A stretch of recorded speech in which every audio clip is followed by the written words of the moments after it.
সংবিধানের 104 অনুচ্ছেদের ক্ষমতা বলে তারা একটা কোটার ব্যাপারে একটা নির্দেশনাও দেন। সেই নির্দেশনায় তারা বলেন যে মেধা ভিত্তিক 93%, 5% হচ্ছে শহীদ বীর মুক্তিযোদ্ধা এবং বীরাঙ্গনাদের সন্তানরা, এবং 1% হচ্ছে প্রতিবন্ধী, আর 1% হচ্ছে নৃগোষ্ঠী এবং তৃতীয় লিঙ্গ, এই থার্ড জেন্ডার। এই তারা একটা নির্দেশনা দেয়। প্রজ্ঞাপন পড়া শেষে সহিংসতায় সারা দেশে হত্যাকাণ্ডের বিষয়ে বিচার বিভাগীয় তদন্তের বিষয়টিও স্পষ্ট করেন আইনমন্ত্রী।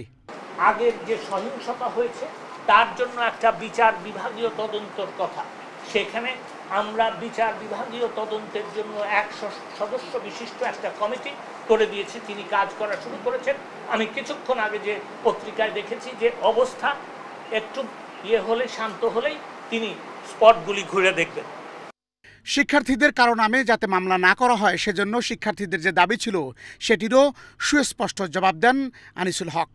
মামলা ব্যাপারে ওনাদের বক্তব্য আছে, আমি এইটা বলতে পারি যে, এবং আপনাদের মাধ্যমে I am trying to reach out to them, সেটা হচ্ছে যে মামলার তথ্যাদি যদি ওনারা আমাদেরকে দেন, সাধারণ ছাত্রছাত্রী যারা এই কোটা বিরোধী আন্দোলন করছিলেন তাদের ব্যাপারে যদি কোনো মামলা হয়ে থাকে সেগুলি আমরা অবশ্যই দেখব।